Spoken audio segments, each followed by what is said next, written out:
Good day children. Today in this video we will see the poem The Walrus and the Carpenter by Lewis Carroll. The sun was shining on the sea, shining with all his might. He did his very best to make the billow smooth and bright, and this was odd because it was the middle of the night. What happened? The sun was shining on the sea one day, shining with all his powers and strength. He did his very best to make the billows, that is, billow is a poetic word for wave, the wave smooth and bright. And this was odd. It was strange. Why? Because it was the middle of the night. The sun was shining on the sea in the middle of the night. The moon was shining sulkily because she thought the sun had no business to be there. After the day was done, "It's very rude of him," she said, "to come and spoil the fun." So the moon was shining sulkily. What do you mean by sulkily? Angry.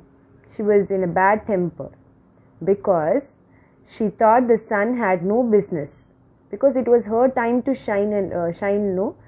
But what happened? The sun came. Because she thought the sun had no business to be there after the day was done. Even in the day he was there, the sun was there, and even in the night he started to come, and she was very angry on the sun. Moon was very angry. "It's very rude of him," she said. "It is very rude of him to come and spoil the fun. He's coming and spoiling the fun."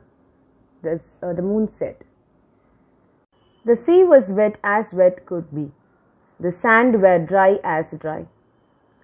You could not see a cloud because no cloud was in the sky. No birds were flying overhead. There were no birds to fly. So the sea was wet as wet it could be. The sand were dry. You could not see, the poet is saying that no cloud was there on the top of the sky, and there were no birds also flying overhead.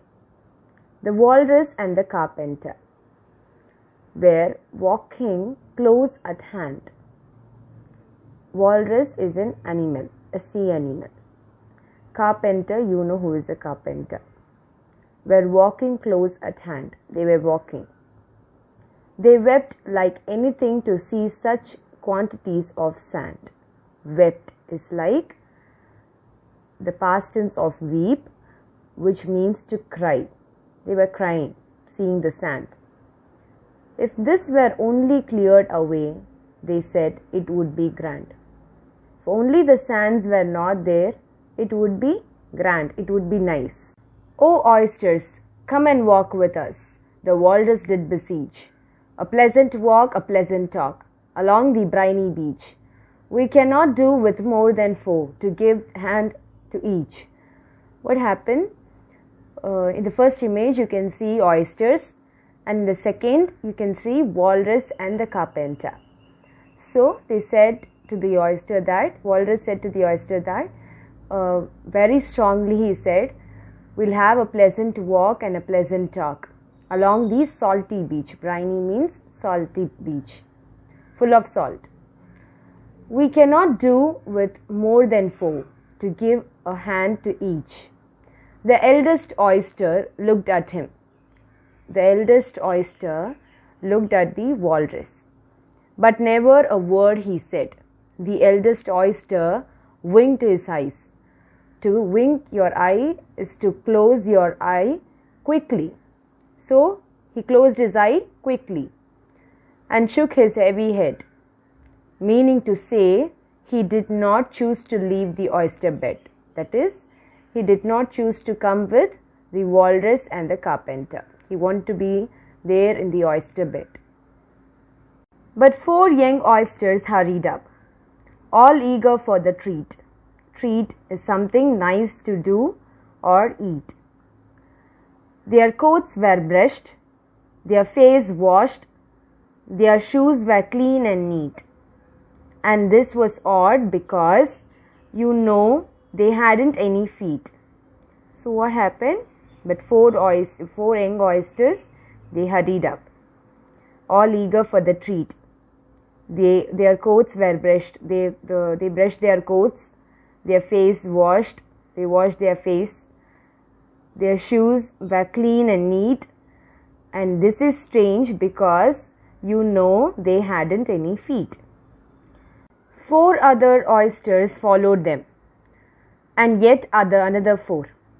And thick and fast they came at last, and more and more and more, all hopping through the frothy waves and scrambling to the shore.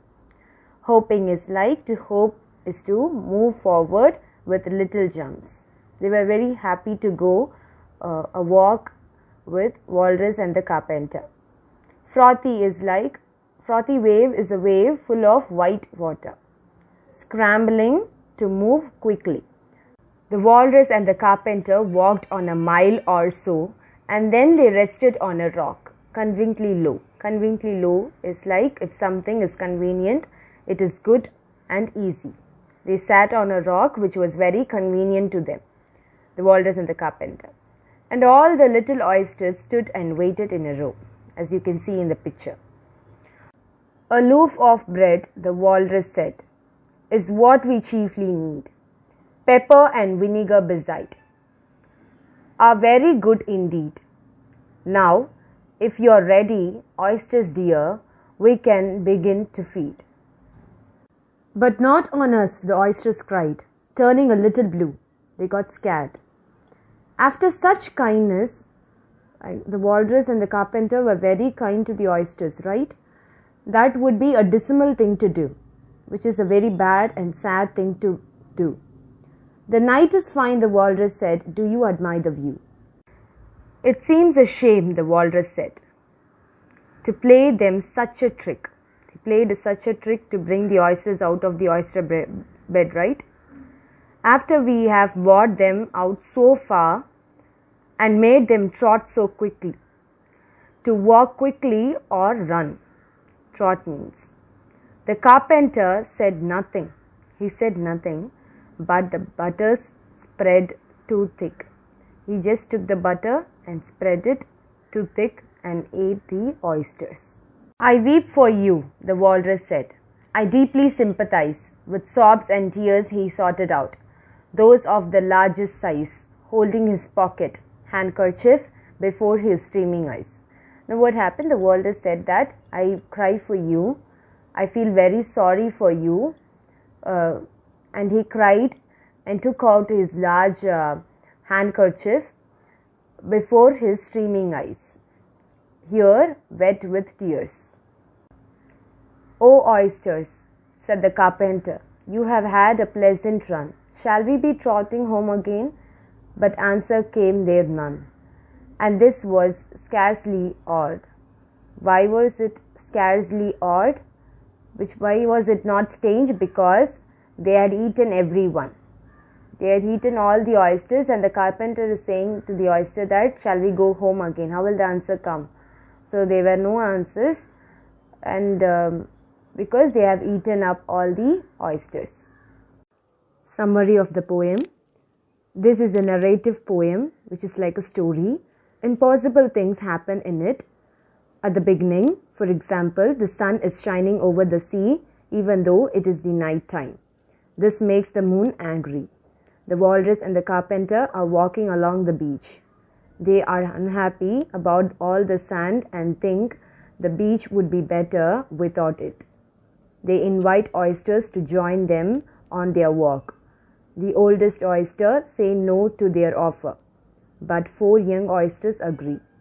And then many more young oysters come out of the sea and line up on a rock. The Walrus tells the oysters that he is going to have a chat with them. The oysters, who are out of breath from their long walk, ask him to wait for a while. He agrees. It then becomes clear to the oysters that they are going to be eaten.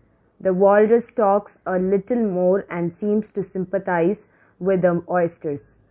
The Carpenter just wants to eat, not talk. And the result that there are no more oysters left.